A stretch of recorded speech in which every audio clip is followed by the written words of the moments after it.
అందరికీ నమస్కారం. నా పేరు వినోద్. నేను అన్నమయ్య జిల్లాలో సిహెచ్ఓగా పనిచేస్తున్నాను. ఇప్పుడు వింజమూర్ ప్రాంతంలో ఒక డయాలసిస్ సెంటర్ ప్రారంభించడానికి వెళ్ళినప్పుడు కమ్యూనిటీ హెల్త్ ఆఫీసర్లు అనేవారు వారి యొక్క సమస్యలు పరిష్కరించడం కొరకు వారి యొక్క డిమాండ్స్ పత్రాన్ని గౌరవ మంత్రి గారికి సమర్పించే సమయంలో మంత్రి గారు వీరి పట్ల అలాగే నర్సింగ్ వ్యవస్థ పట్ల జవాబు ఇచ్చిన తీరు చాలా బాధాకరం. ఆ యొక్క అంశం మీద మాట్లాడటం కోసం ఈరోజు ఈ యొక్క వీడియో చేస్తున్నాను. ముఖ్యంగా నర్సింగ్ వ్యవస్థ అనేది హెల్త్ డిపార్ట్మెంట్లో ఆంధ్ర రాష్ట్రంలో కాదు, భారతదేశంలో కాదు, యావత్ ప్రపంచంలోనే ఎంత ప్రాముఖ్యమైనదో ప్రతి ఒక్కరూ తెలుసుకోవాలి. ముఖ్యంగా నేను గౌరవ మంత్రివర్యులకు అలాగే రాష్ట్రంలో ఉండే మిగతా సభ్యులకు ఎవరైతే నర్సింగ్ వ్యవస్థను చాలా చులకనగా చూస్తున్నారో వారందరికీ ఒక సగటు నర్సింగ్ కోర్సు పూర్తి చేసిన అభ్యర్థిగా నేను ఒక చిన్న వివరణ ఇవ్వాలనుకుంటున్నాను. దయచేసి దీన్ని తప్పుగా భావించకుండా అసలు నర్సింగ్ వ్యవస్థ అంటే ఏంటి, నర్సింగ్ కోర్స్ అనేది ఏంటి అనేది నేను క్లుప్తంగా చెప్తాను. అలాగే ఈ యొక్క వీడియో ప్రారంభించే ముందు ఈ మిడ్ లెవెల్ హెల్త్ ప్రొవైడర్ లేదా కమ్యూనిటీ హెల్త్ ఆఫీసర్ అనే ఒక క్యాడర్ పబ్లిక్ హెల్త్ డిపార్ట్మెంట్లో ఏ విధంగా వచ్చిందనే దాని గురించి కూడా ఒక చిన్న వివరణ కూడా నేను ఇవ్వాలనుకుంటున్నాను. మిడ్ లెవెల్ హెల్త్ ప్రొవైడర్ లేదా కమ్యూనిటీ హెల్త్ ఆఫీసర్ అనే వారు గ్రామీణ ప్రాంతాల్లో ఆయుష్మాన్ ఆరోగ్య మందిర్ అనే ఒక ప్రైమరీ హెల్త్ కేర్ ఇచ్చే ఒక చిన్న సబ్ సెంటర్, పూర్వకాలంలో సబ్ సెంటర్ అనేవారు. ఇప్పుడు కమ్యూనిటీ హెల్త్ ఆఫీసర్ల నియామకం తర్వాత ఆ సబ్ సెంటర్లు కాస్త సబ్ హెల్త్ సెంటర్ అయింది.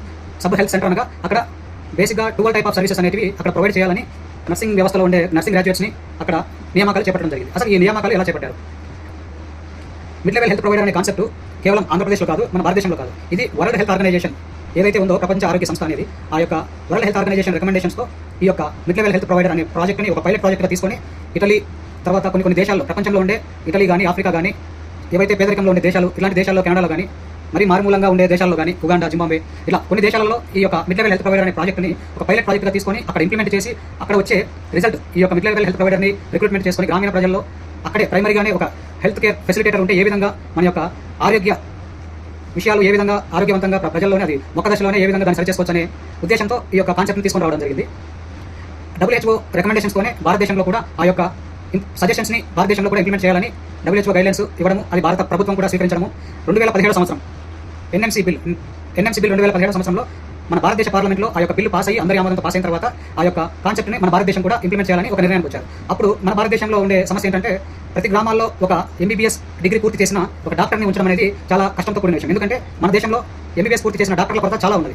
దీన్ని అధిగమించడానికి భారత ప్రభుత్వం ఏం చేసిందంటే ఇండియన్ నర్సింగ్ కౌన్సిల్తో ఒక కొలాబరేషన్ అయిపోయి దీనికి ఏ విధంగా చేస్తే బాగుంటుందని INC, ఇండియన్ నర్సింగ్ కౌన్సిల్, తర్వాత నేషనల్ మెడికల్ కౌన్సిల్, తర్వాత పార్లమెంటేరియన్స్ వీళ్ళందరూ కూర్చొని చర్చించుకున్న తర్వాత ఆ యొక్క బిల్లులో ఉన్న సారాంశం ఏంటంటే నర్సింగ్ విద్య పూర్తి చేసిన మెడికల్ ప్రొఫెషనల్ డిగ్రీ కలిగిన BSc నర్సింగ్ గ్రాడ్యుయేట్స్ కూడా ఈ యొక్క ప్రాథమిక దశలో ఏవైతే చికిత్సలు చేయాలో WHO గైడ్లైన్స్ ఏవైతే ఇచ్చిందో వాటిని పూర్తి చేసడానికి వీరికి కూడా చాలా పట్టు ఉంటుందనే ఉద్దేశంతో వీరికి BSc నర్సింగ్ పూర్తి చేసిన తర్వాత CPCH comprehensive primary health care అనే ఒక 6 నెలల కోర్సును కూడా వీరికి ప్రత్యేకంగా శిక్షణ ఇచ్చి ఆ శిక్షణ పూర్తయిన తర్వాత వీరికి ఒక రాత పరీక్ష నిర్వహించి, రాత పరీక్షతో పాటు ప్రాక్టికల్ ఎగ్జామ్స్ కూడా నిర్వహించి అందులో క్వాలిఫై అయిన వారిని మాత్రమే ఇక్కడ నియమించుకోవచ్చని ఒక నిబంధనలు పెట్టుకొని భారత ప్రభుత్వం నిర్ణయించుకుంది. ఈ గైడ్లైన్స్ని భారతదేశంలో ఉండే అన్ని రాష్ట్ర ప్రభుత్వాలకి మీ యొక్క రాష్ట్రంలో ఉండే వెసులుబాటుతనం చూసుకొని ఈ యొక్క కాన్సెప్ట్ని తూచా తప్పకుండా అన్ని రాష్ట్రాల్లో కూడా అమలు చేయాలని 2017లో NMC బిల్ ద్వారా పార్లమెంట్లో ఆమోదం పొందిన బిల్ ద్వారా అన్ని రాష్ట్రాలకు సూచనలు వచ్చాయి. అదేవిధంగా ఆంధ్రప్రదేశ్ రాష్ట్రంలో కూడా 2018 అంటే అప్పుడు టీడీపీ ప్రభుత్వం గౌరవ ముఖ్యమంత్రి నారా చంద్రబాబు నాయుడు గారి ఆధ్వర్యంలో 2018 సంవత్సరంలో ఈ యొక్క మిడ్ లెవెల్ హెల్త్ ప్రొవైడర్ అనే దాని గురించి మొదటి నోటిఫికేషన్ రావడం జరిగింది. 2018లో నోటిఫికేషన్ వస్తే అప్పుడు కేవలము BSc నర్సింగ్ పూర్తి చేసిన మహిళలకు మాత్రమే దాంట్లో అర్హత ఉంది. వారికి మాత్రమే ఒక నోటిఫికేషన్ ఇచ్చి ఆ నోటిఫికేషన్కి అప్లై చేసుకొని ఆన్లైన్ అప్లికేషన్ రిసీవ్ చేసుకున్న తర్వాత వారికి ఒక ఎంట్రన్స్ టెస్ట్ పెట్టి ఆ ఎంట్రన్స్ టెస్ట్లో క్వాలిఫై అయ్యి మెరిట్లో ఎవరున్నారో వారిని మాత్రమే తీసుకొని మెరిట్ ఆధారంగా వారిని ఎంపిక చేసుకొని వారికి ప్రభుత్వం తరపున ఇందిరాగాంధీ నేషనల్ ఓపెన్ యూనివర్సిటీ ద్వారా CPCH comprehensive primary health care అనే ఒక 6 మాసాల కోర్సుని వారికి ఎవరైతే ఎగ్జామ్లో క్వాలిఫై అయ్యి మెరిట్లో సెలెక్ట్ అయ్యారో వారికి 6 నెలల పాటు ప్రభుత్వమే ఖర్చు భరించి వారికి ఒక్కొక్క జోన్లో ఒక్కొక్క కాలేజీని ఎంపిక చేసి మన రాయలసీమ జోన్లో అయితే తిరుపతి కానీ, కర్నూలు మెడికల్ కాలేజ్లో కానీ, అలాగే మన జోన్ 3లో ఉండే గుంటూరు కానీ, నెల్లూరు కానీ, జోన్ 1లో ఉండే విశాఖపట్నం, ఇట్లా కొన్ని ముఖ్యమైన మెడికల్ కాలేజెస్ లేదంటే హాస్పిటల్ అటాచ్డ్ ఉండే కాలేజెస్లో వీరికి 6 నెలల పాటు శిక్షణ ఇచ్చి ఆ శిక్షణ అనంతరం వీరికి పేపర్ 1, పేపర్ 2 అని ఒక 2 రాత పరీక్షలు నిర్వహించి వాటికి ప్రత్యేకంగా మరి ప్రాక్టికల్స్ కూడా నిర్వహించి వీటన్నిటిలో ఉత్తీర్ణత పొందిన వారిని తర్వాతనే వారిని వీళ్ళు మిడ్ లెవెల్ హెల్త్ ప్రొవైడర్గా నియమింపబడ్డారని వారికి నియామక పత్రాలు కూడా అందించడం జరిగింది. ఇది 2019 నుంచి ఈ యొక్క మిడ్ లెవెల్ హెల్త్ ప్రొవైడర్ అనే కాన్సెప్ట్ మన ఆంధ్రప్రదేశ్లో అవలంబించబడింది.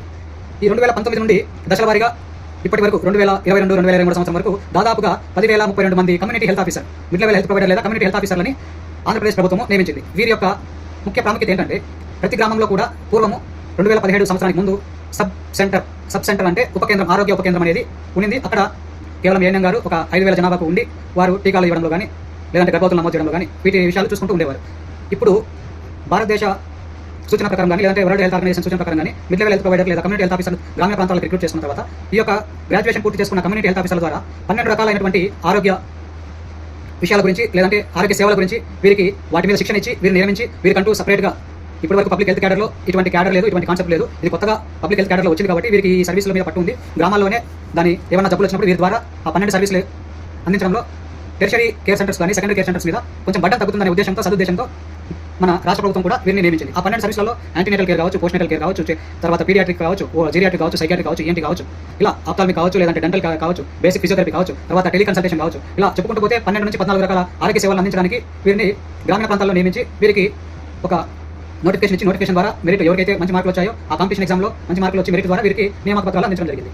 ఇప్పుడు వీరి సాలరీ వచ్చేసి బేసిక్ పే అనేది 25,000 రూపాయలను అప్పుడు మొదటగా రిక్రూట్మెంట్ చేసుకున్నప్పుడు నోటిఫికేషన్లు ఇచ్చారు. వీటితో పాటు వీరు అందిస్తున్న 12 సర్వీసెస్ ఏవైతే ఉన్నాయో వాటికి ప్రోత్సాహకాలుగా అంటే ఇన్సెంటివ్స్గా 15,000 రూపాయలు తీసుకొని రావడం. రెండు కలిపితే 40,000 రూపాయలు. ఇలా వీరి యొక్క ప్రస్తావన పబ్లిక్ హెల్త్ క్యాడర్లో ఉంది. ఇప్పుడు ప్రస్తుతం ఈ యొక్క కమ్యూనిటీ హెల్త్ ఆఫీసర్లు ఏప్రిల్ 16వ తేదీ నుండి వారి యొక్క సమస్యల మీద అధికారులకు కానీ ప్రభుత్వానికి కానీ పలుమార్లు చెప్పిన తర్వాత కూడా ఎన్నోసార్లు వాళ్ళ యొక్క వినతి పత్రాలు సమర్పించిన తర్వాత కూడా ఎటువంటి పురోగతి లేని ఇదిలో వీరందరూ కూడా సమ్మె బాట పట్టడము తప్పక వారు సమ్మెలో పాల్గొనడం జరిగింది. ఈ యొక్క సమ్మెలో పాల్గొన్న సందర్భంలో రాష్ట్రంలో 28వ తారీఖు నుండి ఏప్రిల్ 28వ తారీఖు నుండి 10,032 మంది CHOలు కూడా వారి యొక్క విధులను బహిష్కరించి శాంతియుతంగా అన్ని జిల్లా హెడ్క్వార్టర్లలో నిరసన కార్యక్రమాలు చేస్తున్నారు. ఇదే ఆరోగ్య శాఖ మంత్రి వర్యులు సత్యకుమార్ సార్ గారు వారికి ఇచ్చిన జవాబు చాలా బాధాకరమైనటువంటి విషయం. ఎందుకంటే మీరు చెప్పిన మాట వినకుండా ఇలా ధర్నాలు చేస్తాం, అది చేస్తాం, ఇది చేస్తాం, మీరు ఏది అడిగేదానికి లేదు ఇవన్నీ చెప్తూ ప్రైవేట్ హాస్పిటల్స్లో అయితే నర్సింగ్ విద్య పూర్తి చేసిన వాళ్ళకి కేవలం 10-12 వేల జీతం మాత్రమే ఇస్తారు. మీకు ఇక్కడ దేశంలోనే ఎక్కడ లేని విధంగా 40,000 జీతం ఇస్తున్నామని నర్సింగ్ వ్యవస్థనే చాలా చులకన భావంతో తీసిపడేసే విధంగా మాట్లాడడం చాలా బాధాకరం. ఈ యొక్క విషయాన్ని మేము జీర్ణించుకోలేకపోతున్నాం.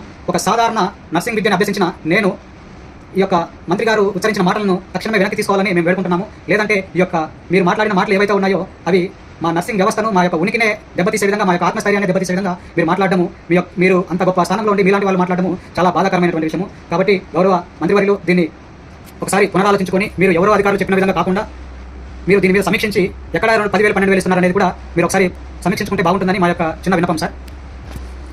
అలాగే మీరు అంటున్నట్లు 10-12 వేల జీతానికి పనిచేస్తారు ప్రైవేట్ హాస్పిటల్స్లో, 15 నుంచి 20 గంటలు పనిచేస్తున్నారు అని మీరు ఏ విధంగా అయితే మా యొక్క మనోభావాలు దెబ్బతీసే విధంగా మాట్లాడారు అది ముమ్మాటికి తప్పు సార్. ఎందుకంటే గౌరవ భారతదేశ అత్యున్నత న్యాయస్థానం సుప్రీంకోర్టే 2014-15 సంవత్సరంలో ప్రతి ఒక్క నర్సింగ్ గ్రాడ్యుయేట్కి గౌరవ వేతనంగా 15 నుంచి 16,000 ఇవ్వాలని దేశంలో ఉండే ప్రతి ఒక్క రాష్ట్రానికి, ప్రతి ఒక్క ప్రైవేట్ హాస్పిటల్స్కి కూడా సూచనలు ఇచ్చింది. అప్పటి నుండి కూడా ఎక్కడ ఏ ప్రైవేట్ కార్పొరేట్ హాస్పిటల్ తీసుకున్నా కూడా కనీస వేతనం ఒక బీఎస్సీ నర్సింగ్ పూర్తి చేసిన వెంటనే ఏ ప్రైవేట్ హాస్పిటల్కి వెళ్ళినా కూడా 15 నుంచి 16,000 రూపాయల జీతం ఎక్కడ కూడా అంతకంటే తక్కువ కూడా ఎక్కడ లేదు. ఈ యొక్క విషయాన్ని మీరు గమనించాలి. గౌరవ సుప్రీంకోర్టే మనకు ఈ యొక్క సూచనలు ఇచ్చింది. మీరు చెప్పే 10-12 వేల జీతం అనేది ఒక 15 సంవత్సరాల కిందట ఉండిందేమో, కానీ 2014 నుంచి కూడా మీరు చెప్పే విధంగా అయితే లేదు. కాబట్టి దాన్ని మీరు సరిచేసుకుంటారని మేము భావిస్తున్నాము. ఇంకోటి, ఈ నర్సింగ్ విద్య అనేది చాలామంది పేద మధ్యతరగతి కుటుంబాల నుంచి వచ్చిన విద్యార్థులే అభ్యసిస్తారు. అలాంటి వారి యొక్క ఆత్మస్థైర్యాన్ని మీరు దెబ్బతీసే విధంగా మాట్లాడటం వల్ల భవిష్యత్తులో ఇలాంటి విద్యను అభ్యసిస్తే ఎటువంటి ఉపయోగం లేదు. సాక్షాత్తు రాష్ట్ర ఆరోగ్య శాఖ మంత్రి వర్యులే ఈ విధంగా మాట్లాడినప్పుడు మాకు ఎలాంటి భరోసా ఉంటుందని ఈ యొక్క విద్య పట్ల సమాజంలో ఉన్నటువంటి ఇతర క్యాడర్ల ద్వారా కూడా ఇతరుల అధికారుల ద్వారా మా మీద ఒక చిన్న చూప లేదంటే చులకన భావం ఏర్పడే అవకాశం ఉంటుంది. ఇప్పటికే నర్సింగ్ వ్యవస్థలో చాలా అంటే చాలా నష్టపోయి ఉన్నారు. మీరు ఈ విధంగా మాట్లాడడం వల్ల మరింత శోక సందర్భంలోకి వెళ్ళే అవకాశం ఉంటుంది. కాబట్టి ఈ యొక్క మాటల్ని మీరు వెనక్కి తీసుకుంటే బాగుంటుందని మేము భావిస్తున్నాము. అదేవిధంగా మీరు ఏదైతే అంటున్నారో దేశంలో ఎక్కడ లేని విధంగా మన ఆంధ్ర రాష్ట్రంలోనే CHOలకి ఎక్కువ జీతం ఇస్తున్నామని, అది తప్పు సార్. చాలా రాష్ట్రాల్లో కూడా మన రాష్ట్రం కంటే ఎక్కువ ఇస్తున్నారు. ఇంకొకటి, సాక్షాత్తు సెంట్రల్ గవర్నమెంటే CHOలని 6 సంవత్సరాల వారి యొక్క ఉద్యోగం తర్వాత 6 సంవత్సరాల సర్వీస్ పూర్తి చేసుకున్న తర్వాత వీరిని రెగ్యులర్ చేసుకునేదానికి అవకాశం ఉంది. వీరిని రెగ్యులర్ చేసుకుంటే మరింత ఉపయోగపడతారని సాక్షాత్తు కేంద్ర ప్రభుత్వమే సూచనలు ఇచ్చింది. ప్రతి రాష్ట్రాన్ని కూడా ఆ యొక్క రెగ్యులర్ చేసే దిశగా అడుగులు వేయమని కూడా సూచించింది. వీటన్నిటిని కూడా మీరు పరిగణలోకి తీసుకొని, లేదంటే ఏదైతే సమస్యల మీద మీరు నిరసన బాటలో ఉన్నారో వారందరినీ పిలిచి వారి యొక్క సమస్యలను అధికారులు కాకుండా కేవలం మీరు మాత్రమే కూర్చొని, మీరు ఒక మంత్రి పదవిలో ఉండగా మీరు మాత్రమే కూర్చొని ఆ యొక్క యూనియన్ నాయకులతో చర్చించి ఏవైతే సాధోపసాధ్యాలు ఉన్నాయో వాటి మీద చర్చించి కనీసం న్యాయంగా రావాల్సిన డిమాండ్ల పైన మీరు చర్చించి ఒక సానుకూలంగా స్పందిస్తారని మేము భావిస్తున్నాం సార్. దయచేసి చర్చలు పిలిపించి మీరు గ్రౌండ్ లెవెల్లో ఏ విధంగా ఉంది అనేది మీరు కూడా ఒకసారి సర్వే చేసి రిపోర్ట్ తీసుకుంటే చాలా సంతోషకరంగా ఉంటుంది సార్. మీరు ఒక ప్రొఫెషనల్ డిగ్రీ కలిగిన ఒక బీఎస్సీ నర్సింగ్ గ్రాడ్యుయేట్ని మీరు చేసే సర్వీసెస్ ఏనంగా చేయించుకుంటాం, మాకు 500 కోట్ల బడ్జెట్ మిగులుతుంది. ఈ విధంగా చాలా చులకన భావంతో మాట్లాడడం ఏమాత్రం బాగోలేదు సార్. దీన్ని దయచేసి మీరు సరి చేసుకుంటారని మేము మిమ్మల్ని వేడుకుంటున్నాము. దీన్ని అదేవిధంగా మేము చాలా ముక్తకంఠంతో ఖండిస్తున్నాము. ఇంకో విషయం ఏంటంటే సార్, ఏఎన్ఎం విద్యను అభ్యసించినటువంటి వారు కూడా ఇప్పుడు ఏ ప్రైవేట్ హాస్పిటల్లో 10-12 వేల రూపాయలకు ఉద్యోగాలు చేయట్లేదు సార్. దయచేసి ఇది కూడా గమనించగలరు. పబ్లిక్ హెల్త్ క్యాడర్లో మన యొక్క ఆంధ్రప్రదేశ్ రాష్ట్రంలో ఒక ప్రొఫెషనల్ డిగ్రీ కలిగిన రెండవ క్యాడర్ ఏదైనా ఉంది అంటే అది CHO క్యాడరే సార్. పబ్లిక్ హెల్త్ క్యాడర్లో మొట్టమొదటిగా MBBS పూర్తి చేసినటువంటి డాక్టర్ గారే ఒక ప్రొఫెషనల్ డిగ్రీ కలిగిన వ్యక్తులు. ఆ తర్వాత ఓన్లీ CHO మాత్రమే ఒక మెడికల్ ప్రొఫెషనల్ డిగ్రీ కలిగిన ఉద్యోగులు కానీ క్యాడర్ కానీ ఏదైనా ఉందంటే అది కేవలం కమ్యూనిటీ హెల్త్ ఆఫీసర్లే. ఈ యొక్క విషయాన్ని కూడా మీ ముందుకు మేము తీసుకొని వస్తున్నాము. ఇప్పటికైనా సిగ్గు తెచ్చుకొని ఎవరైతే నర్సింగ్ యూనియన్ నాయకులు మన ముసుగులో ఉండే మీరందరూ కూడా బయటకు వచ్చి ముక్త కంఠంతో దీన్ని ఖండించవలసిన అవసరం ఎంతైనా ఉంది. ఇప్పటికైనా మీరు బయటకు వచ్చి దీన్ని ప్రెస్ మీట్ పెట్టి ఖండిస్తారని ఈ యొక్క వ్యాఖ్యలు ఏవైతే ఉన్నాయో అవి వెనక్కి తీసుకునేంత వరకు. ఇంకొక విషయం ఏంటంటే ఇదే కూటమి ప్రభుత్వము నర్సింగ్ విద్య అభ్యసిస్తే చాలా అవకాశాలు ఉన్నాయి, చాలా మంచి విద్య అని చెప్పి రీసెంట్గానే ఒక నెల 2 నెలల క్రితమే నర్సింగ్ విద్యలో జర్మనీ లాంగ్వేజ్ను కూడా నర్సింగ్ సిలబస్లో యాడ్ చేయడం జరిగింది. ఈ విషయాన్ని కూడా గౌరవ మంత్రి గారి దృష్టికి నేను తీసుకొస్తున్నాను. ఎంత మాత్రం ప్రాముఖ్యత లేని విషయాన్ని కూడా మీరు అంత ఈజీగా ఒక నర్సింగ్ సిలబస్లో యాడ్ చేయాలని నేను అనుకుంటున్నాను. రీసెంట్గానే జర్మన్ లాంగ్వేజ్ని ప్రతి ఒక్క నర్సింగ్ కళాశాలలో దీన్ని ఒక కరికులంగా యాడ్ చేసి జర్మన్ లాంగ్వేజ్ని కూడా నేర్పించి ఆంధ్రప్రదేశ్లో ఉండే నర్సింగ్ అభ్యర్థుల్ని జర్మనీ కూడా పంపించే కార్యక్రమాలు కూడా ఈ యొక్క కూటమి ప్రభుత్వం చేస్తుంది. ఇది ఎంతో సంతోషించదగ్గ విషయం. ఎందుకంటే జర్మనీ కానీ ఏదైనా ఇతర దేశాలకు వెళ్ళాలంటే మధ్యలో దళారులు ఉండి నర్సింగ్ విద్యార్థుల దగ్గర కానీ నర్సింగ్ గ్రాడ్యుయేట్స్ దగ్గర కానీ ఎన్నో వేల లక్షల రూపాయలు దోచుకునే ప్రమాదం ఉంది. అలా కాకుండా ఈ యొక్క జర్మన్ లాంగ్వేజ్ని డైరెక్ట్గా సిలబస్లో యాడ్ చేయడం ద్వారా ఈ దళారీ వ్యవస్థ అనేది లేకుండా పోతుంది. అలాగే నర్సింగ్ అభ్యసించిన అభ్యర్థులకు చాలా మంచి అవకాశంగా ఉంటుంది. కాబట్టి నేను చెప్పే ఒకే ఒక విషయం ఏంటంటే ఈరోజు మంత్రి గారు మాట్లాడిన మాటలు అయితే చాలా బాధాకరం. కాబట్టి ఈ విషయాన్ని రాష్ట్రంలో ఉండేటువంటి నర్సింగ్ విద్యా సంస్థలు కానీ నర్సింగ్ విద్యార్థులు కానీ నర్సింగ్ యూనియన్ నాయకులు కానీ కాంట్రాక్ట్ కావచ్చు, అవుట్సోర్సింగ్ కావచ్చు, రెగ్యులర్ కావచ్చు, లేదంటే ప్రైవేట్ ఉద్యోగస్తులు కావచ్చు, ప్రతి ఒక్కరు కూడా దీన్ని ముక్త కంఠంతో ఖండించాల్సిన అవసరం ఎంతైనా ఉంది. కాబట్టి అందరూ కూడా ఈ యొక్క విషయాన్ని గురించి మాట్లాడవలసిందిగా నేను కోరుకుంటున్నాను. ధన్యవాదాలు.